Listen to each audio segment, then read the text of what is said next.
Being that carbohydrates are so important for our being physically active, for our training, and our performance in sport, we want to consume sources that are high in carbohydrates. So whole grains, vegetables, and fruits are great sources of a carbohydrate. They also are rich in vitamins and minerals, and so those are great sources of carbohydrates to store our long forms of carbohydrates, which are glycogen, but also have an adequate blood sugar.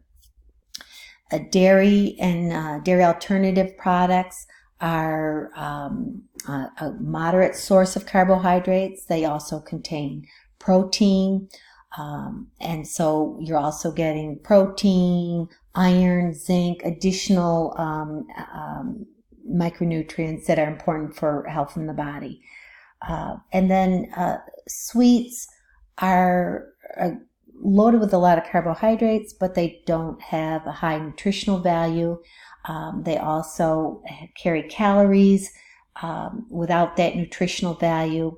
Now, some people do consume sweets post-exercise in an effort to after they've been exercising, they've been pulling on those glycogen stores. They're breaking down glycogen to provide the body with glucose for energy production. And so as their glycogen stores are lower after exercise, some people will eat sweets afterwards to restore that glycogen, but it's really better to eat foods that have nutritional value.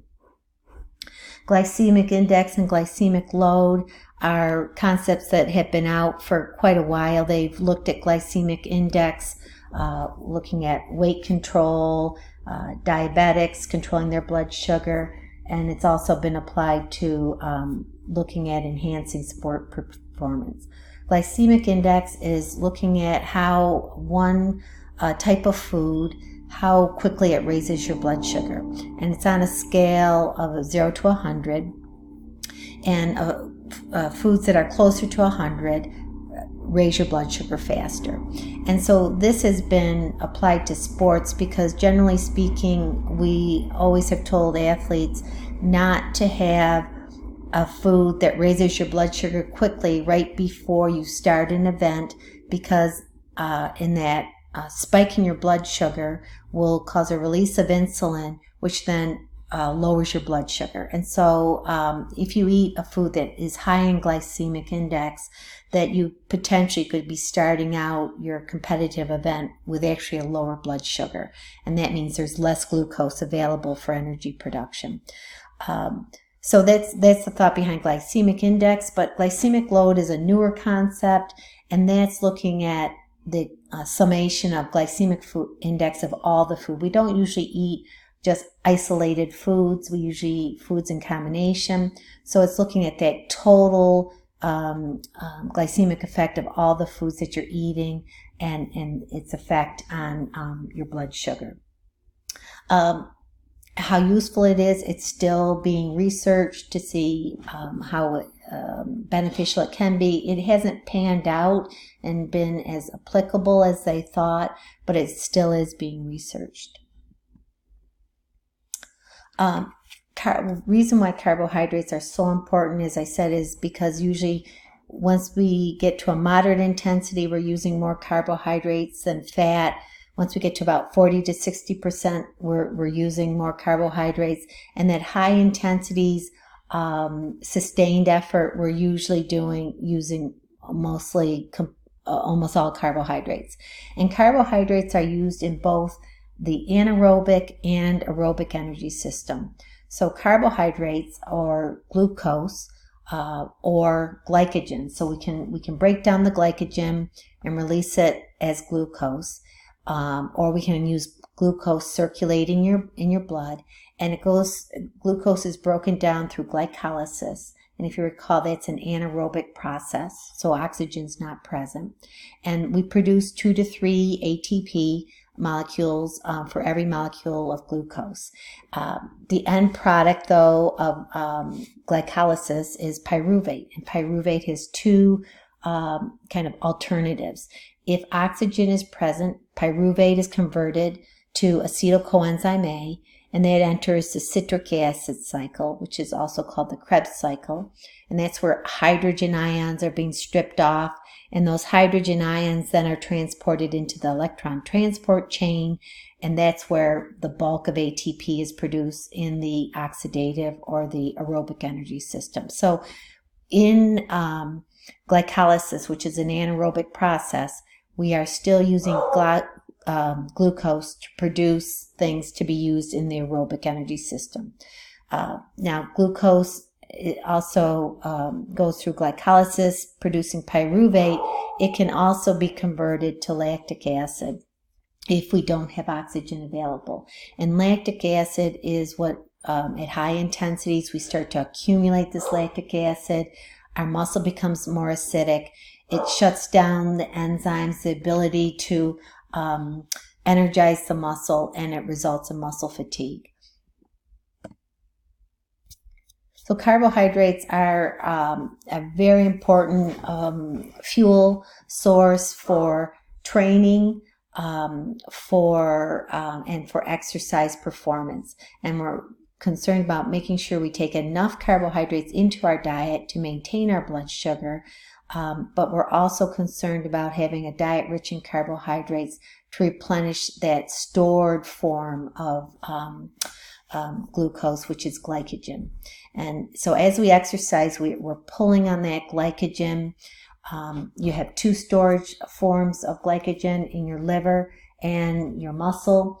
The liver glycogen is usually broken down to replenish the glucose in your blood sugar. And so that is necessary for brain function, and we move that into our cells for exercise performance. But we also store that glycogen in our muscles, and that's what's used when we exercise. That glycogen is broken down in our muscle cells and used to produce ATP through glycolysis and through the aerobic energy production. So we are continually pulling on those glycogen stores, whether we're training or we're exercising. As we pull on that glycogen and use the glycogen and our stores decrease, it can affect our ability to continue exercising. They say, generally speaking, we have about 90 minutes to 2 hours worth of glycogen stores.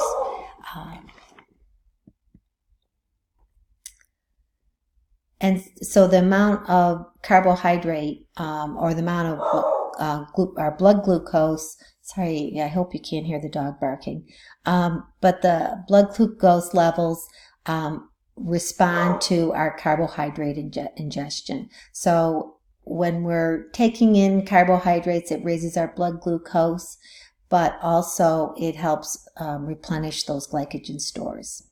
Once our glycogen is depleted, we have to go to using fat for energy metabolism, which then results in our performance greatly being diminished because fats can't produce ATP as quickly as carbohydrates.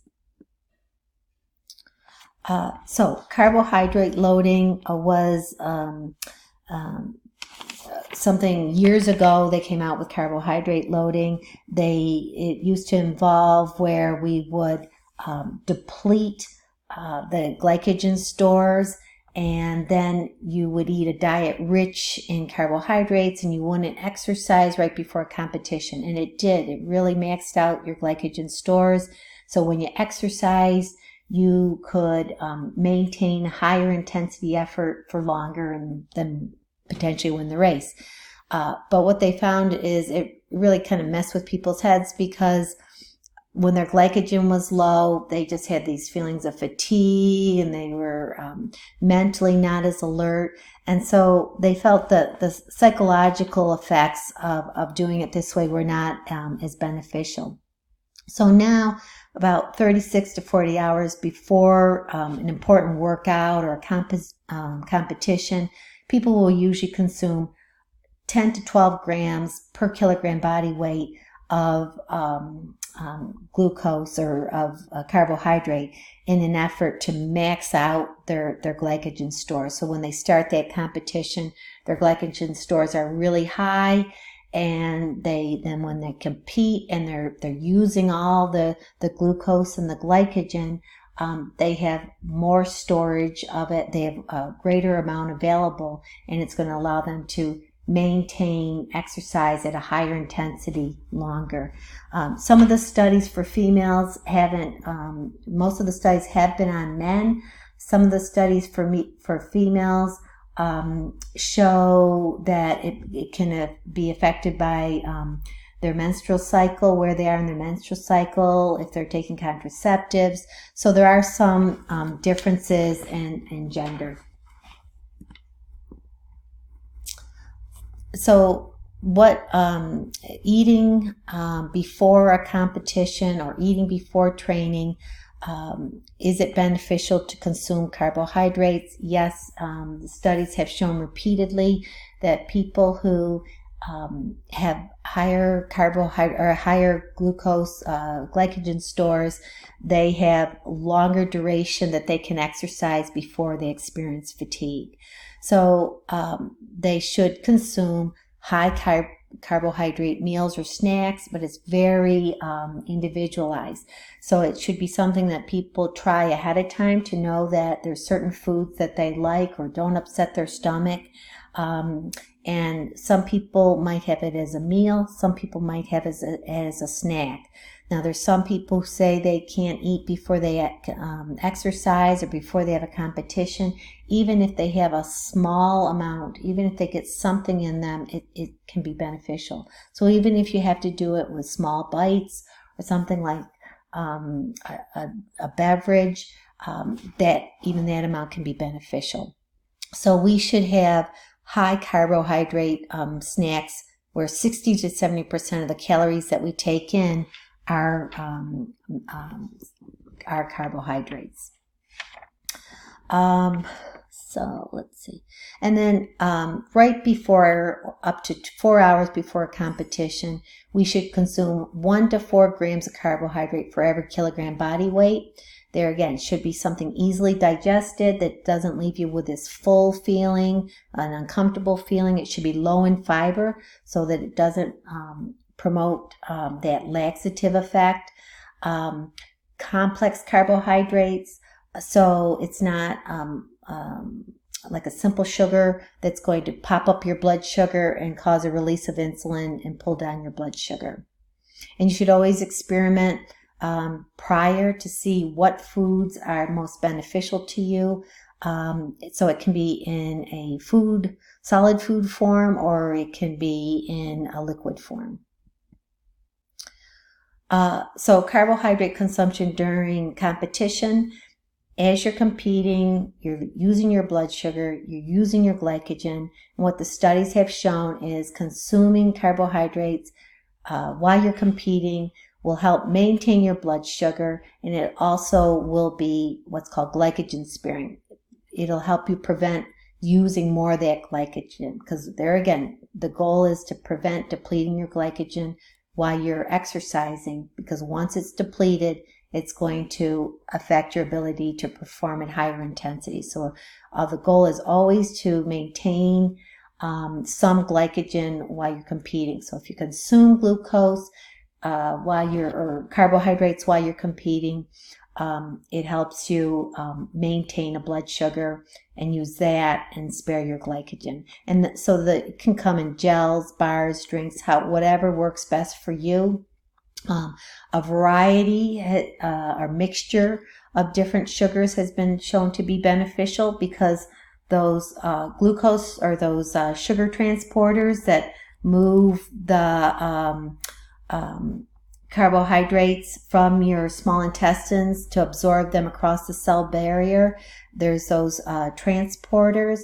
And so if you have a variety, it just will use more and more of those transporters to move different types of sugars across the cell barrier.